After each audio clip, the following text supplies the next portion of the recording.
జరిగిందో మొత్తం ప్రపంచమంతా కూడా చూసింది.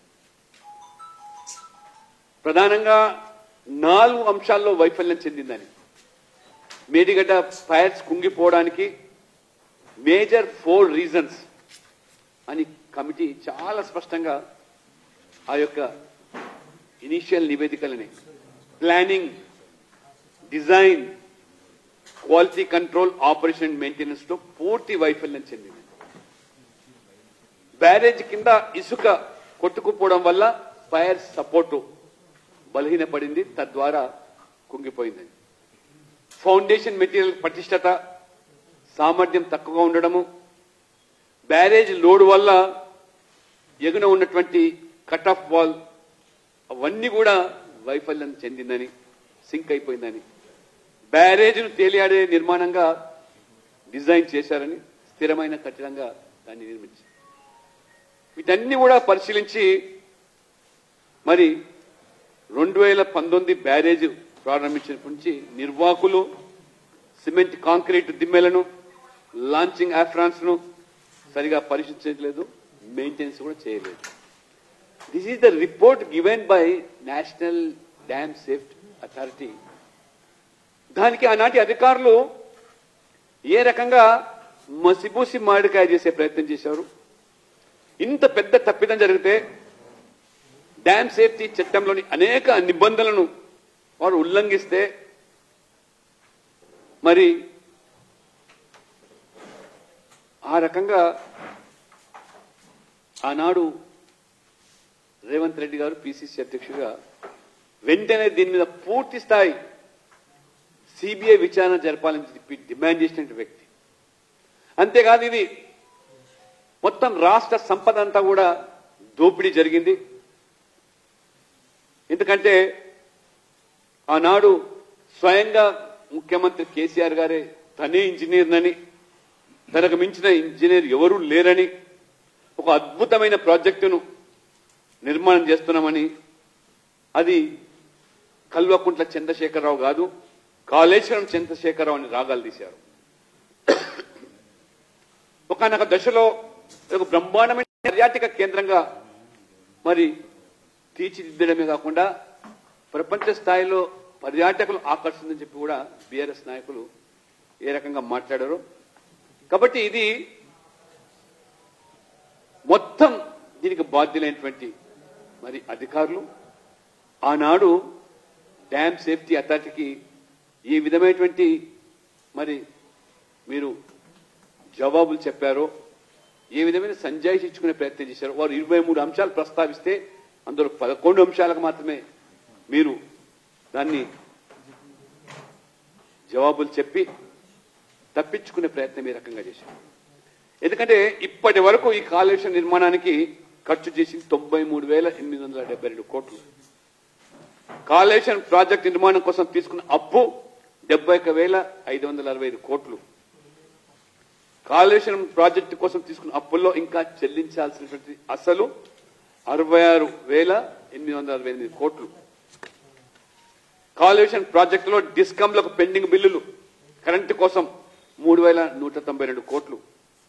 కాళేశ్వరం ప్రాజెక్టు కోసం ఇప్పటిదాకా వాడిన విద్యుత్తు 6,918 మిలియన్ యూనిట్లు. మరి కాంక్రీట్ తో కట్టినటువంటి మేడిగడ్డ కుంగితే ఇది ఆనాడు మంత్రులు ఏ రకంగా మాట్లాడారు. ఇది అసలు నాణ్యత లోపమా, విద్రోహమా అని ప్రశ్నించారు. కానీ నిన్న మంత్రులు మీరు ఏదైతే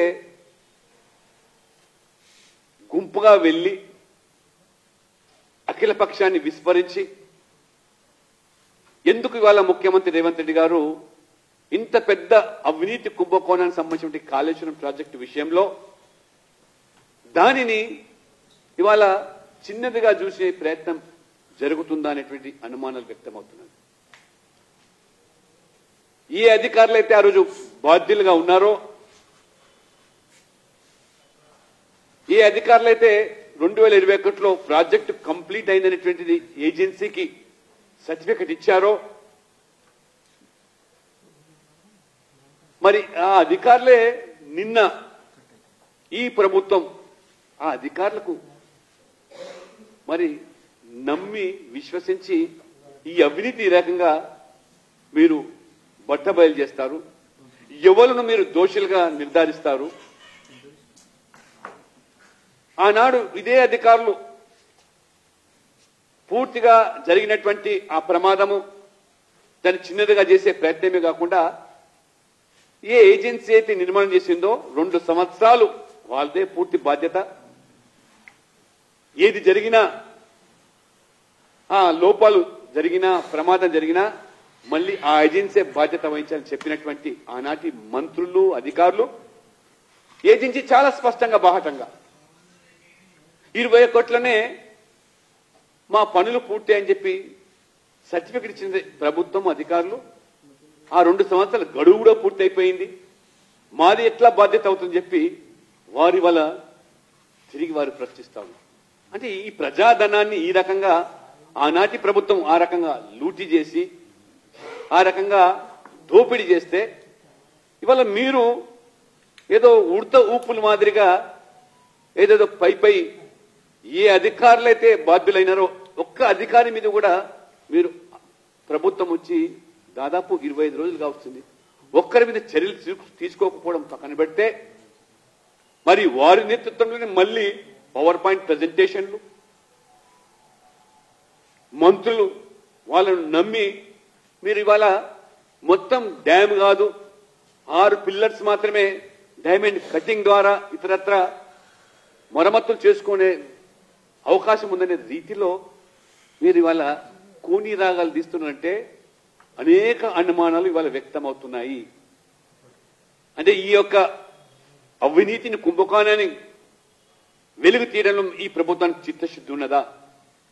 ఆనాడు పిసిసి అధ్యక్షుగా రేవంత్ రెడ్డి గారు సిబిఐ ఎంక్వైరీ డిమాండ్ చేస్తే మీరు ఇవాళ సిబిఐ ఎంక్వైరీ ఎందుకు ఎత్తడం లేదు? సిబిఐ ప్రస్తావన ఎందుకు తీసుకురావడం లేదు? అఖిల పక్షం అన్నటువంటి మీరు ఇవాళ ఎందుకు మీ మంత్రుల వరకే దీన్ని పరిమితం చేస్తా ఉన్నారు? ఇది తెలంగాణ ప్రజలు ఈ పాటికే రాజకీయంగా ఆనాటి బీఆర్ఎస్ ను ఆ ప్రభుత్వాన్ని ఇవాళ ప్రజా కోర్టులో దోషిగా నిలబెట్టారు, శిక్షించారు. కానీ ఇప్పుడు అధికారంలో ప్రభుత్వం కాంగ్రెస్ పార్టీ బాధ్యత మీది. వాళ్ళ ఆ తిన్న సొమ్మును కక్కించడానికి చర్యలు తీసుకోవాల్సింది పోయి ఈరోజు మంత్రులు రకరకాలైన భాషలు చెప్తా ఉన్నారు. ఇవాళ చర్యలు తీసుకుంటాం.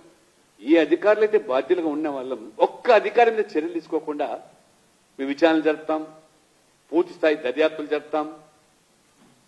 అంటే ఇది చూడబోతే ఈ బీఆర్ఎస్ కాంగ్రెస్ ప్రజల యొక్క కళ్ళలో ఇవాళ దుమ్ము పోసేటట్టుగా ఇది కనబడుతూ ఉన్నది.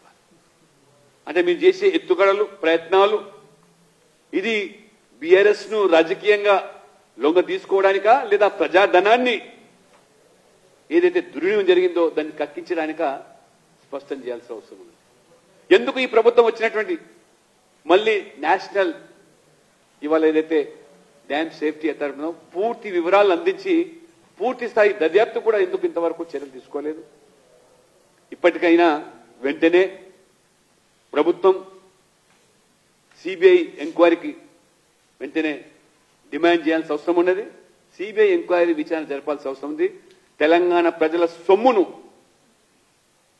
దోచుకున్నటువంటి ఆ యొక్క ప్రభుత్వము పార్టీ దానికి వత్తాసు పలికిన అధికారుల మీద మీరు చర్యలు తీసుకోకపోతే ఖచ్చితంగా ప్రజలు మిమ్మల్ని కూడా దోషులుగానే పరిగణిస్తారని చెప్పి కూడా నేను ఈ కాంగ్రెస్ పార్టీని కూడా నేను హెచ్చరిస్తా ఉన్నాను.